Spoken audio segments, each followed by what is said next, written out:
گرا دیتا ہے، بدیا میٹ کر دیتا ہے، تباہ و برباد کر دیتا ہے۔ کتاب کے ساتھ جو رویہ ہوگا وہی ہمارے ساتھ سلوک ہوگا۔ کتاب کے ساتھ اچھا رویہ کریں گے، اچھا سلوک کریں گے، ہمارے ساتھ اچھا سلوک ہوگا۔ یہ کتاب تو ایسی کتاب ہے جو کاغذ کتاب کے ساتھ لگ جائے اس کاغذ کو یہ مقام عطا کر دیتی ہے۔ اس کاغذ کو لوگ نیچے دیکھیں تو اٹھا کر چومتے ہیں، کہتے ہیں کہ یہ قرآن مجید کا کاغذ ہے، ورنہ بے شمار کاغذ ہیں، ہزاروں لاکھوں کاغذ ہیں، نالیوں میں، گلیوں میں، بازاروں میں ذلیل و خوار ہو رہی ہے۔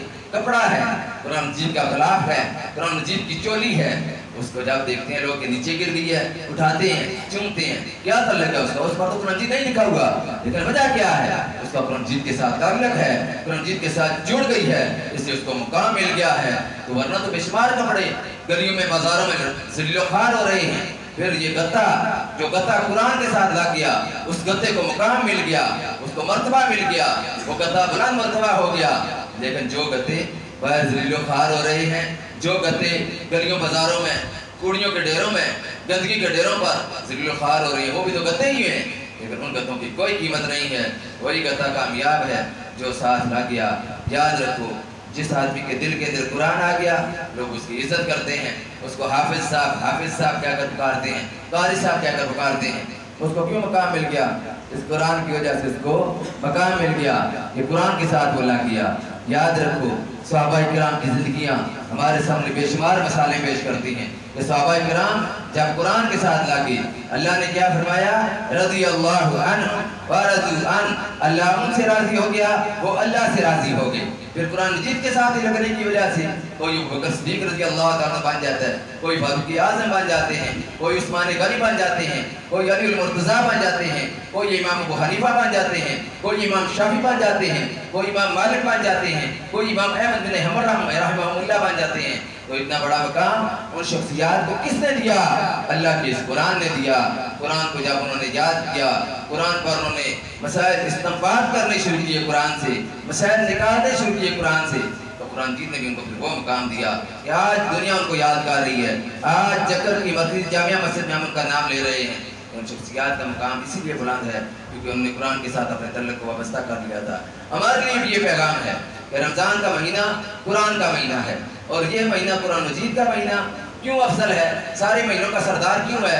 اس میں قرآن نازل ہوا ہے۔ یاد رکھو، جس آدمی پر قرآن نازل ہوا وہ سارے نبیوں کا سردار ہے۔ جس رات میں قرآن نازل ہوا وہ رات لیلۃ القدر ہے۔ جس مہینے میں قرآن نازل ہوا وہ مہینہ سب مہینوں سے افضل ہے۔ یہ سارے مقامات کیوں ملے؟ اس وجہ سے کہ قرآن مجید کے ساتھ ان کا تعلق ہے۔